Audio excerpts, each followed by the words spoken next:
injury front here. The couple guys that I know, Paris will not make it. He'll be out. Jalen Thompson will be out. And everybody else will see how the week goes. Last game at home, so they want to play well and win a game here. So we got a big-time challenge. Atlanta coming in here. They played well. They're coming off the win in Tampa. That was a really good game. I thought they played really well. And we got to play a good, clean game to get a win. What do we got? Are Paris and Jalen, they both have a chance to return this year, so. How's Marv doing? Good. Yeah, he'll be out there today. We'll see how the week goes.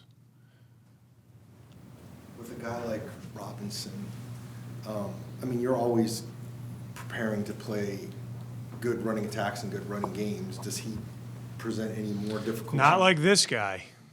Yeah, he is. He's special. It was you're watching games, and it seems like it's a highlight reel. Yeah, there's no doubt. He's high opinion of him. Even back when we played him in 23, I think. He's a really good back. He's one of the best ones out there. I don't compare players, but this will be one of the better ones we face in the run and pass game. Through the few games he's played so far, what's been the most impressive trait that Walt's been able to show you? Disruptiveness. You know what I mean? Honestly, just maybe besides that is, how many games that he's played is he doesn't make a lot of mistakes, which is cool to see. He can take it to the grass. He understands, what he needs to get done in a particular play. But just his ability to be disruptive in the run and pass game.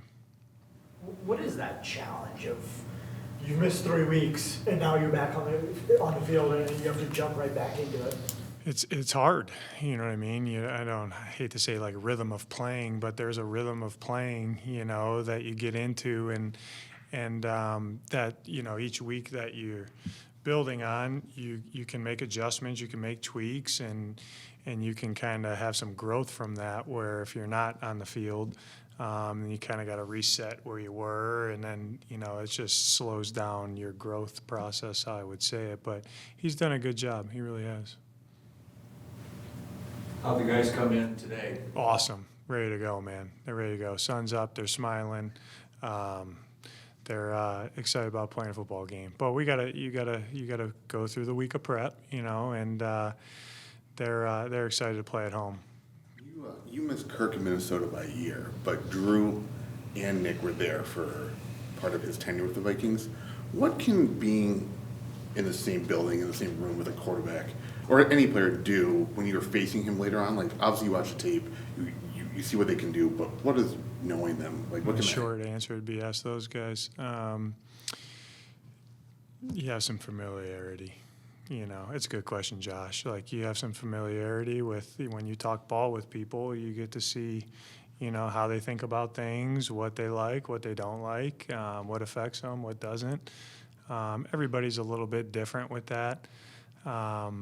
But, he's in a new scheme with new players around him, a new play caller. He's different than he was back then. So, but he's still playing. He's playing at a high level. Any big differences with how the Atlanta offense is running with Kirk as opposed to Penix? A little bit. Not going to get into that, but a little bit, yeah. As far as the film study, though, when you have somebody pop like Pitts did last week, and you've got the whole season before that, how do you evaluate this offense? Well, you see how that's a good question, Bo, that you see how they like to deploy him, how they use him, and they're very creative with him because he has a creative skill set. He can do a lot of different things. He can play as a tight end, he can play as a receiver, and they use him accordingly. I think they do a really good job of deploying him in different groups. Who's he out there with? And how they use him, truthfully. And he's a matchup nightmare. He's a big, fast guy. He's got a huge catch radius. He's savvy route runner. I really feel like he's a kind of a savvy route runner, understands space, and how to get open and catch it. So big-time challenge. Is this a situation where going against Trey in practice can help your defense? Yeah, it's a different offense, so it's a little bit different. But our guys know, like, he's one of their premier players. You better have a plan, and you better have awareness for him. On Monday, you said you couldn't comment on it, but can you confirm that Debo has left? Yeah, nothing more to add than I did Monday. You talked about complimentary football Yeah. after last Sunday's game. How do you work on that in practice in terms of? Yeah, execution, alignment, assignment, key technique, all three phases. Being intentful with what we're doing, understanding obviously the value of the ball, the value of explosives, and the value of doing our job at a high level. Making sure we're coaching it right, and the players are on the details. What are you noticing from Denzel with the more consistent workload defensively? Say that again. Denzel, what are you noticing as the defensive snaps keep piling up? Yeah, Tyler. I think he's doing a good job. He really is. He understands positioning. He understands strength and stress of each call and changes his technique accordingly. He's smart. That's what both of those rookie corners, I think their brain has allowed them to ascend this year with the more that they're playing. Just like everybody wants some plays back, but I think he's doing a really good job. I really do. With Will, is there anything specific you'd like to see over these last 3 games? Cover your guy. Cover your guy. Don't let him catch it. Don't let him catch it. Make sure you keep the cup. What I would tell any corner. Point of attack. You know what I mean? That's how many times the ball comes to you, how many plays you make. You know what I mean? That's what I'm looking for. They kind of know the standard of what good corner play looks like. From myself and Ryan and PT and Nick and just keep improving, honestly. Just keep improving. You talked That about- wasn't like a fear tactic answer. That was just like, that's what I want all our guys to do. You know what I mean? But the challenge to those guys is if you just boil it down, is when the ball comes to you, don't let your guy catch it. You talked on Monday about wanting to improve player development over the offseason, but flip side of that, the young offensive linemen, how they've stepped in, is that kind of an encouraging sign that some of the things you guys are doing in player development? Yeah, I think those guys have done there's a lot of encouraging signs. I think those guys that have stepped into new roles, I would say it, have done a really good job. They really have. That room, I think, has continued to kind of ascend. You know what I mean? And not to say that there's some speed bumps or different games or different matchups that are tough downs, but I think they're getting better at the basics, playing with better technique. And that has to keep going here because I think that they're going to be a huge reason that we win the game this week. I know it's only been 2 games, but with what we've seen from John, why was he not starting before this stretch? What had he not yet shown you in practice to kind of earn that spot? He plays multiple roles, and obviously we felt good about the guys that were in front of him, but he's stepped in and done a really good job. And, he's a guy that, remember his first year, got nicked and kind of missed the whole year. Injury can slow progress, kind of like we just talked about Walt a little bit. Obviously a different scenario there, but Gainsey's smart, loves to play football. He's valuable, man, and he's playing well in there. You've coached in the league for a long time. You were on a Super Bowl team before you got here. You're coming up on your 3rd season as a head coach. You haven't been able to make the postseason. I'm just curious, from your vantage point, what did you learn about how hard winning is at the NFL level, going from a defensive coordinator spot to a head coach level? Yeah, I think you learn your first year in, no matter what role you're in. It takes the collective to do their job at a really high level. Everybody involved, no matter what your role is, all the different roles in that building, you need everyone to pull their weight, and it really is about the team. It really is. And that's what I would say. The good teams, everyone's doing a really good job. The bad teams, we're not doing so good. You know what I mean? And you got to, improve on a daily basis, stick to your process, double down, and get better. Do you anticipate Evan Brown returning? We'll see. I'm not quite sure yet. Like I said, he's dealing with a family thing, but I'm thinking about him. What do you think of run efficiency at Houston and now without Mayhem? You've been here before with Michael Carter as your featured back, right? What's your comfort level there? Very comfortable. I thought Mike played extremely well in Houston. I thought our run efficiency was better. I'd like to see some explosives on the board, and that takes all 11 guys, So, I do think that we have been more efficient. I think we've done a better job of improving. I got to keep seeing it go that way. You guys have used the most players in the NFL this season. Any reactions? Like, what's that like having to do that? Put them in a spot that they can be successful and get them ready to go. What's the challenge of having to use so many guys? Got to have a lot of guys ready. Which was some of the limitations that you had in practice. How do you work on tackling during the week? Yeah, it's we were just talking about that, Craig. It's a good one because there's no you can definitely practice that. It's in my opinion, it's a skill. This is a long dissertation on that, so I'll try to give you the cliff notes. But how the rules are set up, it's hard to get better as a tackler being in the NFL. I'll say that.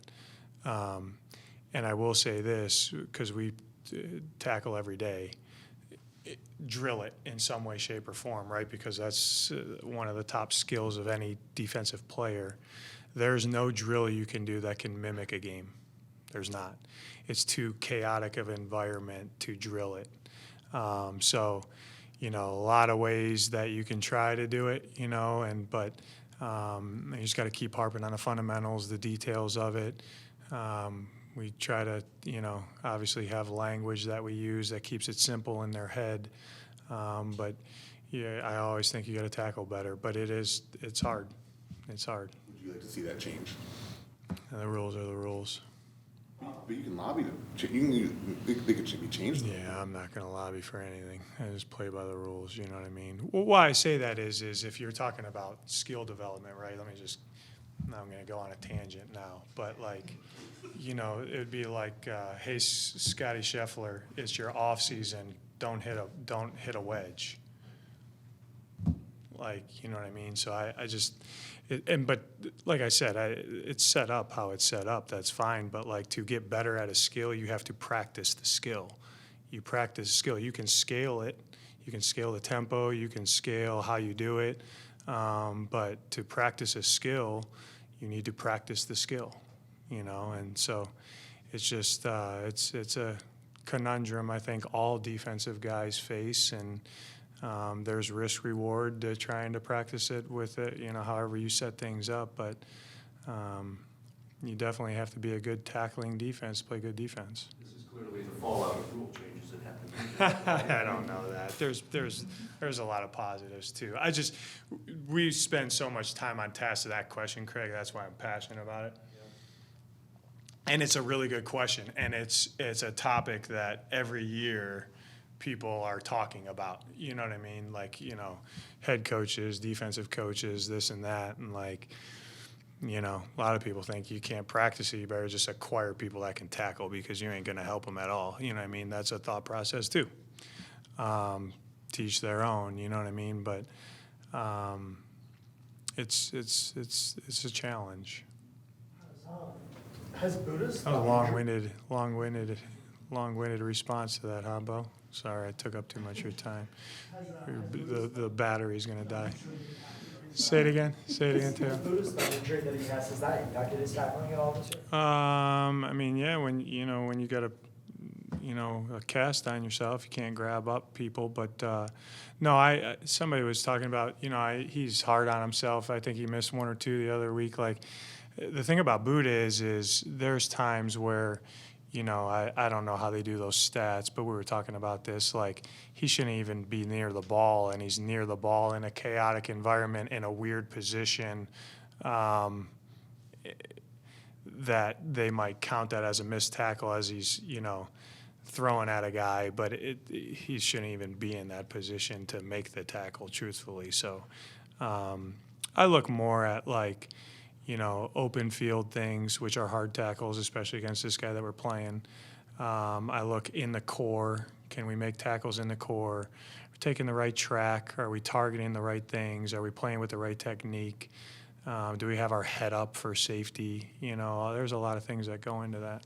What's the balance between having him out there, not being able to make certain tackles, but also he can do all those other things, right? Yeah, he's one of our best players, so I'm glad he's out there.